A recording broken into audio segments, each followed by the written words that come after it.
मेरा नाम है हरिया, मैं काम करता हूँ बहुत बढ़िया, खाता हूँ खाना और रोज गाता हूँ गाना। अरे यार, आज तो बहुत देर हो गई। इस खतरनाक जंगल को देखकर तो मेरे हाथ पैर ठंडे हो गए हैं। अगर मैं वक्त पर गांव नहीं पहुंचा तो मालिक बहुत नाराज हो जाएंगे। तभी हरिया को एक आवाज सुनाई देती है। सुनिए हरु जी। अरे, ये आवाज किसने दी? तभी हरिया को सामने कुछ दूर एक औरत खड़ी दिखाई देती है। अरे भाई, ये औरत अकेली इतनी रात को इस जंगल में क्या कर रही है? चलकर पूछना पड़ेगा। फिर हरिया अपनी बैलगाड़ी उस औरत के सामने लाकर रोक देता है और उससे पूछता है। अरे सुनिए, आप इतनी रात को इस खतरनाक जंगल में अकेली क्या कर रही हैं? तभी वो औरत मीठी आवाज में कहती है, अरे हरु जी, आप आ गए। मैं कब से आपका इंतजार कर रही थी। वैसे तो यहाँ से काफी लोग गुजर चुके हैं, लेकिन मैं खास आपका इंतजार कर रही थी। अच्छा, तुम सच कह रही हो? मुझे तो यकीन नहीं हो रहा है। वो क्या है ना, आज तक किसी ने मुझसे इतने प्यार से बात नहीं की। हाँ हाँ हरु जी, मैं सच कह रही हूँ। अब देर मत करिए और जल्दी से मुझे मेरे घर तक छोड़ दीजिए। हाँ हाँ, कौन सी बड़ी बात है, अभी छोड़ देता हूँ। आप मेरे पीछे बैलगाड़ी में बैठ जाइए और मुझे रास्ता बताते चलिए। फिर वो औरत हरिया की बैलगाड़ी में बैठ जाती है और हरिया बैलगाड़ी हाँकता हुआ आगे चल पड़ता है। फिर उस औरत के बताए हुए रास्ते पर चलते चलते हरिया बैलगाड़ी लेकर एक काली गुफा के आगे आकर रुक जाता है। हरिया उस औरत से पूछता है, हाँ देवी जी, आपका घर कहाँ है? यहाँ तो एक गुफा के अलावा और कुछ नहीं है। तभी अचानक वो औरत हवा में उड़ने लगती है। देखते ही देखते उसका सुंदर रूप एक डरावनी चुड़ैल में बदल जाता है और वो जोर जोर से हंसती है। अरे तू तो एक नंबर का बेवकूफ निकला। तू तो बड़ी आसानी से मेरी बातों में आ गया।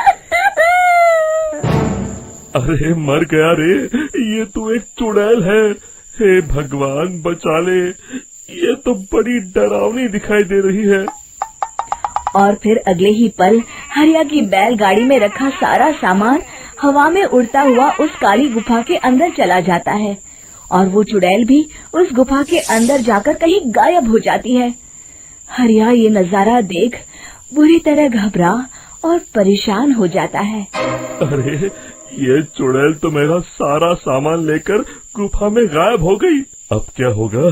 अगर मैं गांव खाली हाथ गया तो मालिक मेरी अच्छी खबर लेंगे। मेरी इस बात का कोई यकीन भी नहीं करेगा। फिर आखिर वही हुआ। हरिया के मालिक चंपक सेठ को हरिया की किसी भी बात पर रत्ती भर भी यकीन नहीं हुआ। चंपक सेठ को लगा हरिया झूठ बोल रहा है और उसने ही लालच में आकर सारा सामान हड़प कर लिया है। फिर हरिया को बेईमान समझकर चंपक सेठ उसे काम से निकाल देता है। अगले दिन अपनी दुकान में परेशान बैठा चंपक सेठ गुस्से में बड़बड़ाता है। अरे, दुकान में तो सामान बिल्कुल भी नहीं है। अब मुझे ही शहर जाकर सामान लाना होगा। फिर वो अपनी बैलगाड़ी लेकर शहर चला जाता है। शहर से सामान लेकर जब चंपक सेठ वापस गांव लौट रहा होता है, तभी उसे एक आवाज सुनाई देती है। चंपक जी, ओ चंपक जी। अरे, ये तो कोई मेरा नाम लेकर मुझे पुकार रहा है। फिर उस रास्ते में वही औरत खड़ी दिखाई देती है। फिर क्या था, हरिया की तरह चंपक सेठ भी उस औरत के पास अपनी बैलगाड़ी लेकर जाता है और वो भी उसकी चिकनी चुपड़ी बातों के मुंह जाल में फंस जाता है। फिर चुड़ैल उसे भी अपनी गुफा तक ले जाती है और उसका सारा सामान लेकर गुफा में गायब हो जाती है। बेचारा चंपक सेठ लाचार होकर खाली हाथ गांव लौट आता है। फिर ये उस जंगल में रोज की बात हो जाती है। जो कोई भी शहर से कुछ लेकर गांव की तरफ लौटता, वो चुड़ैल उसे बेवकूफ बनाकर उसका सारा सामान लेकर गुफा में गायब हो जाती। एक दिन हरिया एक लकड़हारे को उसी जंगल की तरफ जाते हुए देखता है। फिर हरिया उसे रोकते हुए कहता है, अरे भाई, क्यों अपनी मौत को दावत दे रहे हो? मेरी बात मानो, आगे जंगल में मत जाओ, वहाँ एक बड़ी भयानक चुड़ैल रहती है। लकड़हारा हरिया की बातों को नजरअंदाज करते हुए कहता है, अरे भाई, मुझे पहले ही बहुत देर हो चुकी है, मुझे जाने दो भाई। शाम तक लकड़ियाँ काट कर शहर के बाजार में बेचना है। तुम अपनी ये कहानी किसी फुर्सत में बैठे इंसान को सुनाओ, मैं तो चला। इतना कहकर लकड़हारा वहाँ से आगे जंगल की तरफ चला जाता है। फिर अगले दिन गांव के मुखिया के घर के बाहर बहुत सारे लोग जमा हो जाते हैं। तभी हाथ में कुल्हाड़ी लिए खड़ा लकड़हारा कहता है, अरे मुखिया जी, अब आप ही हमें बचाइए उस जंगल वाली चुड़ैल से। हमारा सारा काम तो शहर से ही होता है। अरे मुखिया जी, उस चुड़ैल की वजह से तो मैं पूरी तरह बर्बाद हो गया हूँ। हम सबको मिलकर उस चुड़ैल का कोई इलाज करना पड़ेगा। तभी भीड़ में खड़ा वीरा कहता है, आप लोग चिंता मत करिए, कल से वो चुड़ैल किसी को नहीं लूट पाएगी। मेरे पास एक बहुत अच्छी तरकीब है। तभी चंपक सेठ उसका मजाक उड़ाते हुए कहता है, अरे तेरा नाम वीरा है तो क्या हुआ? तूने अभी उस चुड़ैल को देखा नहीं है? जाकर अपना काम कर, बड़ा आया। तब मुखिया जी कहते हैं, नहीं चंपक सेठ, मुझे लगता है हमें इस लड़के को एक मौका देना चाहिए। फिर सभी गांव वाले मुखिया जी की बातों से सहमत हो जाते हैं और वीरा शाम को एक बैलगाड़ी में कुछ सामान लादकर उस जंगल की ओर चल देता है।